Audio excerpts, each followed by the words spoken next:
Assalamualaikum warahmatullahi wabarakatuh. Perkenalkan, nama saya Oktaviarni. Saya dari Prodi Manajemen B. Saya di sini ingin menjelaskan tentang kerentanan terhadap krisis ekonomi. 2 dekade Indonesia sudah 2 kali diterpa krisis ekonomi besar. Yang pertama, krisis keuangan Asia yang muncul pertengahan pada tahun 1997, klimaksnya pertengahan pada tahun 1998. Yang kedua, krisis ekonomi global yang banyak mempengaruhi beberapa negara termasuk Indonesia pada tahun 2008 sampai 2009. Dua hal tersebut dapat dijadikan suatu pelajaran dan pengalaman. Ternyata Indonesia sangat rentan terhadap setiap tipe atau bentuk goncangan ekonomi, baik internal maupun eksternal. Oleh karena itu, baik pemerintah pusat atau tingkat nasional maupun pemerintah daerah atau tingkat provinsi memerlukan suatu sistem pendeteksi dini krisis ekonomi dan sistem memonitor kerentanan ekonomi, khususnya TK provinsi atau kabupaten atau kota. Jadi diperlukan sejumlah indikator yang dapat dimonitor secara terus-menerus untuk melihat tingkat kerentanan suatu wilayah terhadap krisis ekonomi. Konsekuensinya, setiap ketidakstabilan pemerintah dunia terhadap komoditi tersebut mengakibatkan goncangan bagi ekonomi Indonesia. 3. Dalam 2 dekade terakhir Indonesia semakin tergantung pada impor dari sejumlah produk makanan, diantaranya beras, gandum, jagung, daging, sayur-sayuran, dan buah-buahan, juga minyak. Konsekuensinya dari ketergantungan ini menjadi ketidakstabilan dari harga-harga produk di pasar internasional, gagal panen di negara-negara asal. Efek negatif yang signifikan terhadap pengeluaran konsumsi RT, namun juga akan mengancam keamanan dengan DN. 4. 20 tahun belakangan ini banyak TKI atau termasuk wanita yang bekerja di LN, sehingga pembangunan ekonomi sangat beruntung pada pengiriman uang di TKI di LN. Konsekuensinya pada saat tuan rumah di mana TKI bekerja mengalami krisis dan memaksa TKI berhenti bekerja, maka jumlah uang yang rutin dikirim akan berkurang sehingga banyak desa di Indonesia mengalami kemiskinan. Contoh, pada saat Dubai di Timur Tengah mengalami kebangkrutan keuangan pada tahun 2009, banyak TKI yang bekerja di sektor pembangunan berhenti sebelum waktunya.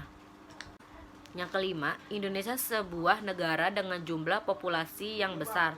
Arti, tingkat konsumsi makanan domestik tinggi, akselerasi laju pertumbuhan output di sektor pertanian DN menjadi krusial, dan hal ini tergantung pada beberapa faktor eksogen, maka Indonesia sangat rentan terhadap perubahan udara yang tidak normal, seperti fenomena El Nino yang menyebabkan gagal panen sehingga ketahanan pangan terancam dan juga berakibat pada inflasi yang tinggi dan krisis keuangan pemerintah karena harus mengimpor beras yang banyak untuk RT-RT yang tidak mampu. Faktor-faktor penyebab kerentanan ekonomi. Yang pertama, Indonesia semakin terbuka dibandingkan pada awal pemerintah Orde Baru tahun 1966. Ekonomi Indonesia telah lama menjadi di bagian dari tujuan penting kawasan Asia Tenggara bagi investasi asing jangka pendek. Maka Indonesia menjadi sangat rentan terhadap pelarian modal dari DN atau ketika krisis pada tahun 1997 sampai 1998. Akibatnya mata uang rupiah mengalami suatu depresiasi dengan krisis ekonomi terbesar sepanjang sejarahnya. Yang kedua, ekspor komoditi primer yang dilakukan Indonesia di tengah laju yang menurun seperti pertambangan dan pertanian. Definisi kerentanan. Menurut Adger pada tahun 2004 dan Briguglio pada tahun 2008, pengertian kerentanan belum ada arti yang tepat, namun secara umum kerentanan adalah kerentanan merujuk pada potensi kerugian atau kerusakan yang diakibatkan oleh goncangan eksogen.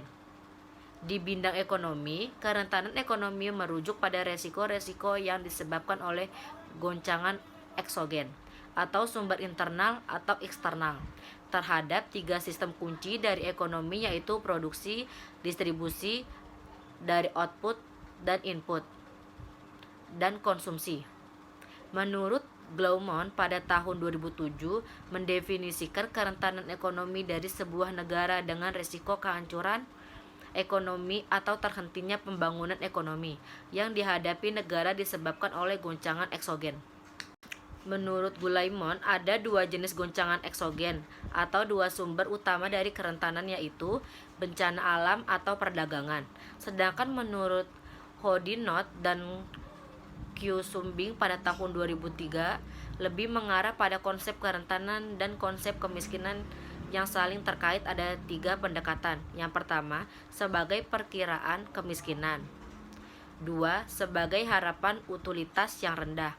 Tiga, sebagai kepastian yang akan menghadapi resiko.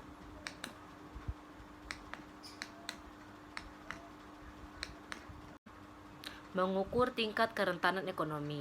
Indikator kerentanan tingkat makro. Yang pertama, luas ekonomi atau pasar. Yang kedua, kepadatan dan struktur penduduk. Yang ketiga, lokasi geografi. Yang keempat, struktur konsumsi RT. Yang kelima, keterbukaan ekonomi. Yang keenam, ketergantungan dan verifikasi ekspor. 7. Ketergantungan dan verifikasi impor. Yang 8. Diverifikasi ekonomi. Yang ke-9, pendapatan real per kapita. Sekiranya itu saja yang bisa saya sampaikan tentang kerentanan krisis terhadap ekonomi. Billahi taufiq wal hidayah. Wassalamualaikum warahmatullahi wabarakatuh.